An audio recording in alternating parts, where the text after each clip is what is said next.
Movie के शुरू में हमें मायरा नाम की एक लड़की दिखाई जाती है जो अपने शौहर एडन के साथ अच्छी जिंदगी गुजार रही होती है। इनकी एक भांजी होती है जिसका नाम वानिया था और इन दोनों ने इसे एडॉप्ट कर लिया था क्योंकि कुछ ही दिन पहले वानिया के पेरेंट्स की अजीब तरीके से डेथ हो गई थी। मायरा और एडन बेशक वानिया को बहुत प्यार करते थे लेकिन वो अब भी अपनी माँ को बहुत मिस करती थी और हमेशा उदास रहती थी। एडन की एक टॉय फैक्ट्री थी जहाँ वो ज्यादातर डॉल्स बनाकर बेचता था।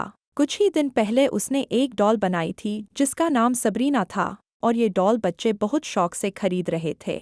एडन ने अपनी बीवी मायरा के लिए बाकी सरीना डॉल्स से बड़ी एक सेकंड एडिशन सबरीना डॉल बनाई थी जो कि बहुत अच्छी थी।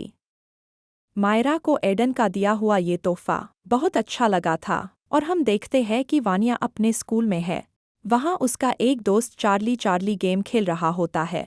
इस बच्चे का नाम डिट्टो था और वो चार्ली चार्ली की मदद ऐसी अपनी ग्रैंडमदर के सोल को रियल वर्ल्ड में बुला रहा था। वानिया को ये सब देखकर बहुत अच्छा लग रहा था।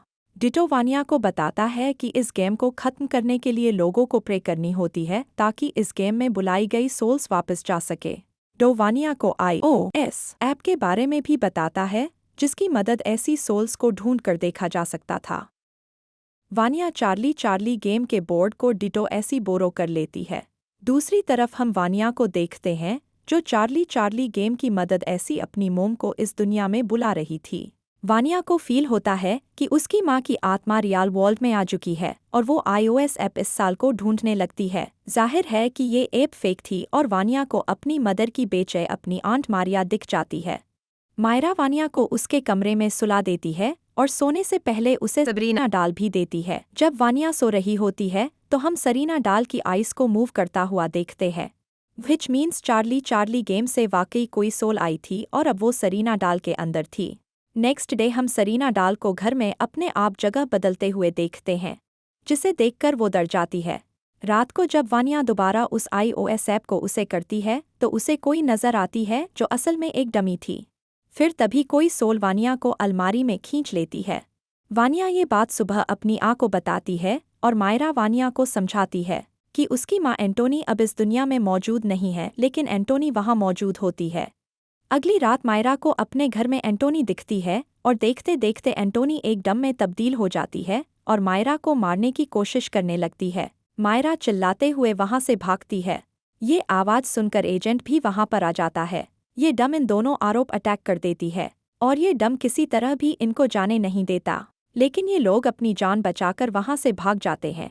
अब वो लोग जान गए थे कि उनके घर में किसी तरह का डमन है तो वो मिस लारस और उनके हस्बैंड मिस्टर रेनर्ड से मिलने जाते हैं जो इनफैक्ट पैरानॉर्मल एक्सपर्ट्स थे। मिस लारस उनके साथ फौरन उनके घर जाती है और वहाँ चार्ली चार्ली गेम की मदद ऐसी एंटनी को वापस उसकी दुनिया में भेजने की कोशिश करती है। इसी दौरान चार्ली चार्ली गेम के बोर्ड को अपने आप आग लग जाती है और वो जलने लगता है और घर की लाइट भी ऑफ हो जाती है। अंधेरे में ये डिवन वानिया को अपने काबू में कर लेता है और वानिया मिस लस पर हमला कर देती है ताकि वो ये सब ना करे। लेरिस किसी तरह इस हमले से बचते हुए वानिया की बॉडी से इस डीमन को बाहर निकाल लेती है, लेकिन ये डम अब आज़ाद होकर इन सब पर हमला करता है। यहाँ इन सब के दरमियान बहुत फाइट होती है और मिस लेरिस इस डीम को उसी घर के अंदर बंद कर देती है। लरिस से गलती ये हो जाती है कि वो सरीना डॉल को भी अपने साथ बाहर ले आती है और ये डम इसी डॉल में आकर इनके साथ बाहर आ जाता है। लरिस इस डीम को पहचान गई थी और वो बताती है कि डीम का नाम बाग्या है और ये कोई मामूली स्पिरिट नहीं है बल्कि ये डम की चाइल्ड है और बहुत ज़्यादा पावरफुल है। यहाँ पर हमें वानिया के पेरेंट्स की डेथ के बारे में भी पता चलता है और लारस बताती है कि वानिया की माँ एंटोनी को भाग्या ने ही अंडर कंट्रोल कर लिया था और इसी ने वानिया के फादर को भी मारा था। लारस और रेन दोनों ने मिलकर किसी तरह भाग्या को उसकी दुनिया में भेजा था, लेकिन इसी दौरान एंटोनी की भी डेथ हो गई थी।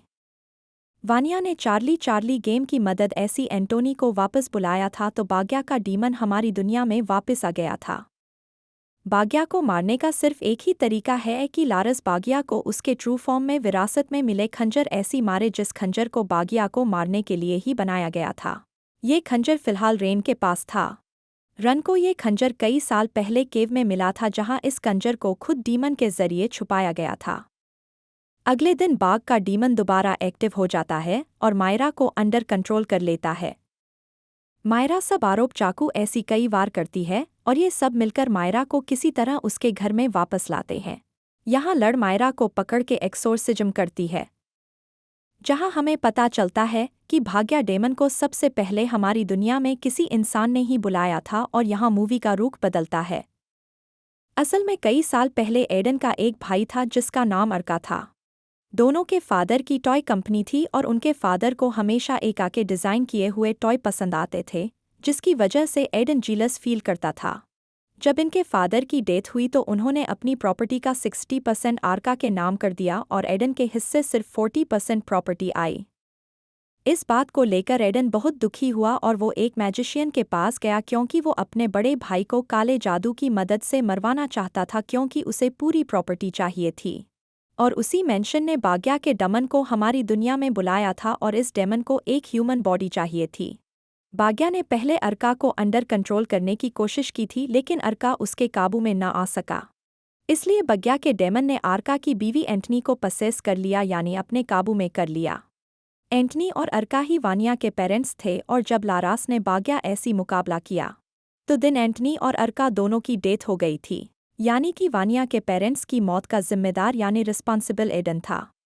दूसरी तरफ देखा जाए तो भाग्या के डेमन को एक और इंसानी जिस्म की ज़रूरत थी और वो एडन को ही अंडर कंट्रोल कर लेता है, क्योंकि ईडन का जिस्म काफ़ी मजबूत था। पोसेस्ड ईडन इन सभी आरोप हमला कर देता है और रेन किसी तरह इस डेमन को ईडन के जिस्म ऐसी बाहर निकालता है। अब ये डेमन अपनी असली शक्ल में लारास पर हमला कर देता है और इसी दौरान लारास विरासत में मिले उस खंजर ऐसी बाकिया के डेमन को हमेशा के लिए मार देती है। फिर मूवी का एंडिंग सीन दिखाया जाता है जहां पर पुलिस ईडन को अरेस्ट कर लेती है और फिर हम देखते हैं कि वानिया और मायरा हंसी खुशी एक दूसरे के साथ जिंदगी गुजरती है। कुछ ही टाइम बाद लारस और रेनर्ड को एक पैरानॉर्मल डॉल के बारे में एक और खबर मिलती है।